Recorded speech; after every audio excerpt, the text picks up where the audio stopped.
So the trees you're going to want to get your sticks from are willow trees, and they're usually found in and around creek beds and rivers,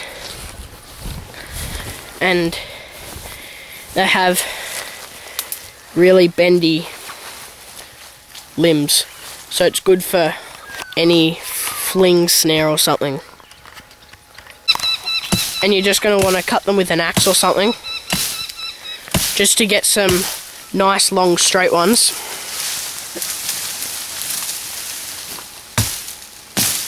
So you can use them for the springy part of the snare. And then the limbs that you cut off them you can use for the rest of the snare as well. And once you've got your long branches,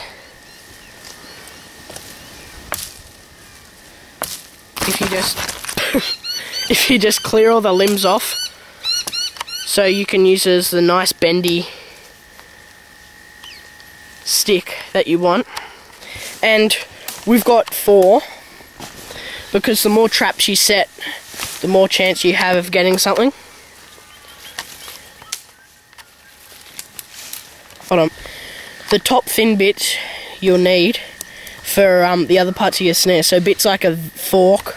Yep, so all you need is from about there down to about there.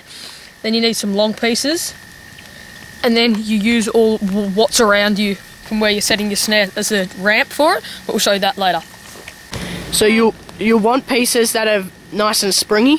Yep, so when they're jammed into the ground they can bend right down like that and kick back up. So when the rabbit gets caught, it kicks it up and hangs it. Yep. Sort of like the back.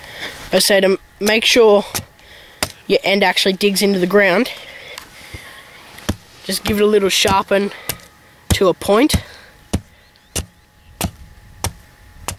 so you can jab it into the ground, and when it flings back, the stake doesn't fly out of the ground.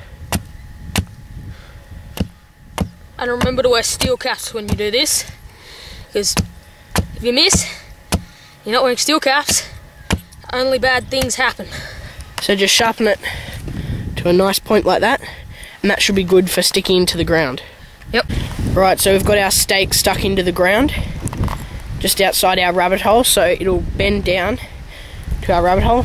Now the next thing you're going to need is the V, and you're going to want it fairly long to stick into the ground, because it'll be holding all the weight of all the springiness of your stick from springing up. Yep, so you just take it off about there, the top.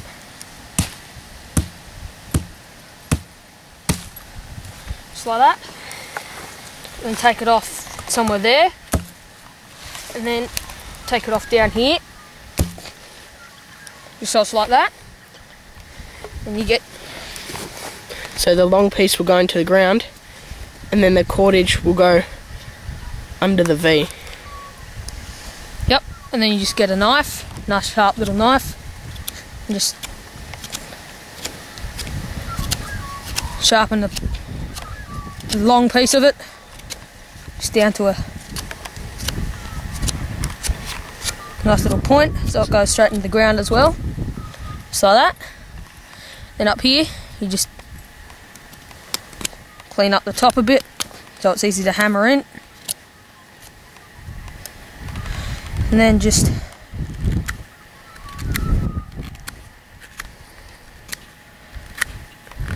taper the end of this down a bit.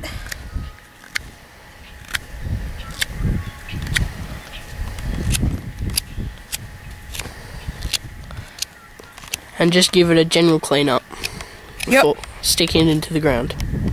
So next what you're going to need 4 pieces of thinnish willow, about the width of your finger, about 20 centimeters long, so for the next part of the snare. And you're just going to want to clean off the stick of any notches. Yep, so it's nice and smooth. Same with this one.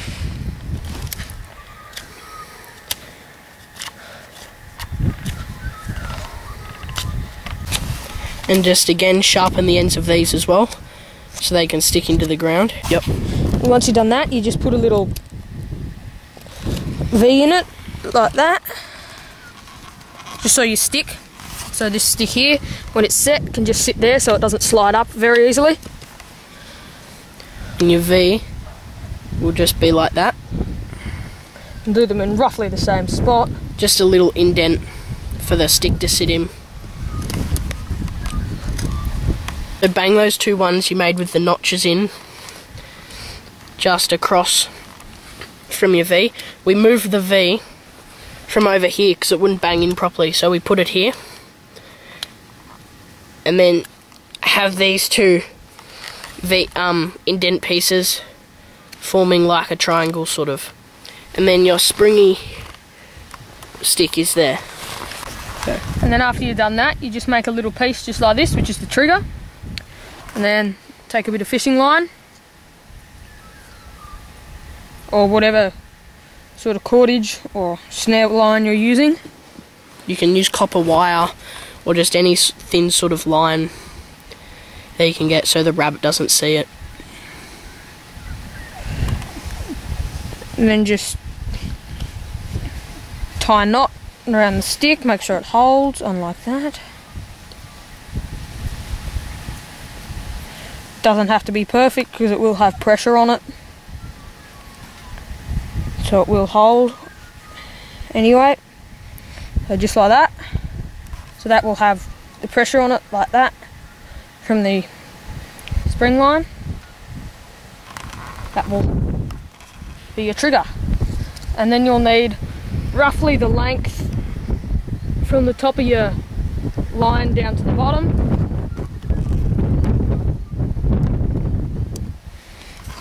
Then just cut that. Just like that.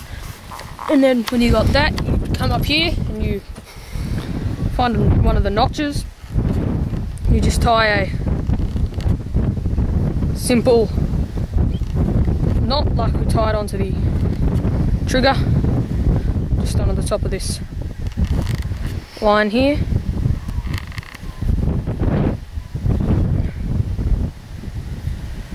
Just like that, so it can't slip down, so it's jammed onto that notch.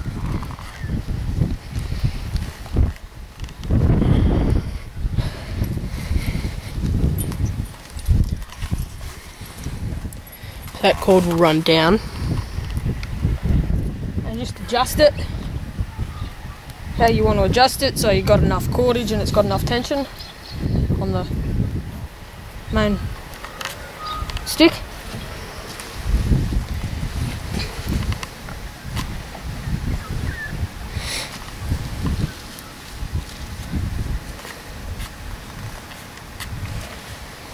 And just adjust the stick so the notches are firmly in place like that.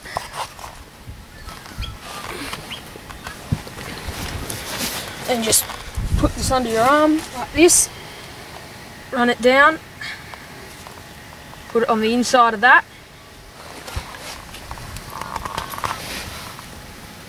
Take the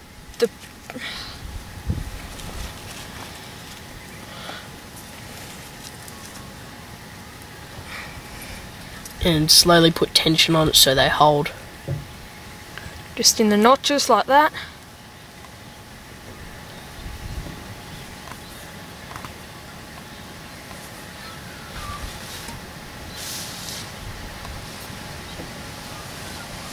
Then you'll see the entire trap tension, which is good, which means it's set, ready to catch something. And when you got it set like that, make sure to keep out of the way of the snare in case it does go off, because it will thrash you. Cordage runs from that cross piece you can see there, around the V, and then up to our tension stick. So that's the first part of your snare done, and now you just need to do the noose for the rabbit to get caught in. Once you've made your noose and snare, you just tie it onto the top, just like we did the first one, just with a simple knot. That's nice and tight and that won't come off. Then you take your snare, this bit here, which is the slip knot. Snare noose, yep. Run it down, so it runs down, and make sure you've got enough cord. And then you just get a few little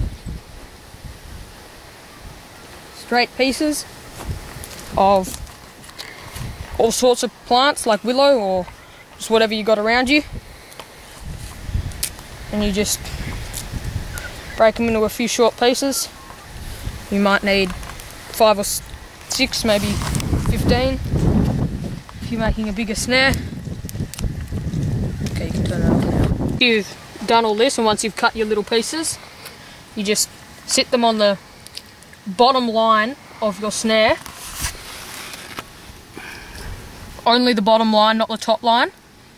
And then might put some bigger pieces of the stuff around you as the ones that will actually trigger the snare. Some of them just with a little bit of weight on them.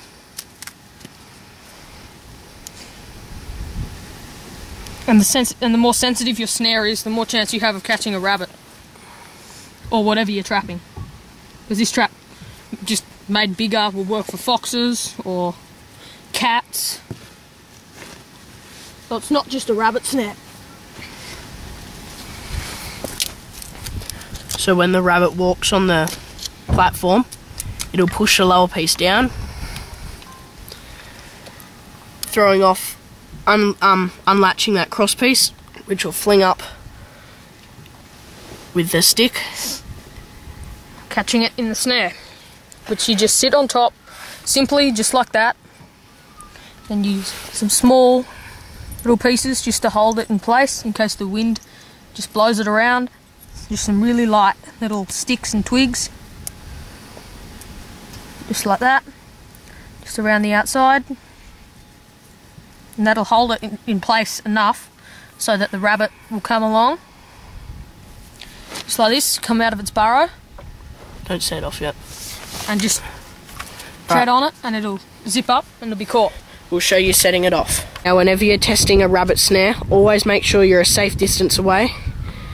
And Henry, he won't get hit, and I'm way back here. Alright, so when the rabbit comes out of its little burrow here, it walks along, puts pressure on that, tries to run away, can't. Tries to go back into his hole, he'll go a little bit in, then he'll just get jammed in there. You won't be able to take the entire snare line in there, and you just pull him out. Yep, and he'll get caught in the snare. So that's a simple, relatively simple rabbit snare, and that, like he said, if you upsize that, that can work on foxes and pretty much anything that your fling stick will lift up. Right, so thanks for watching, guys, and have a nice day.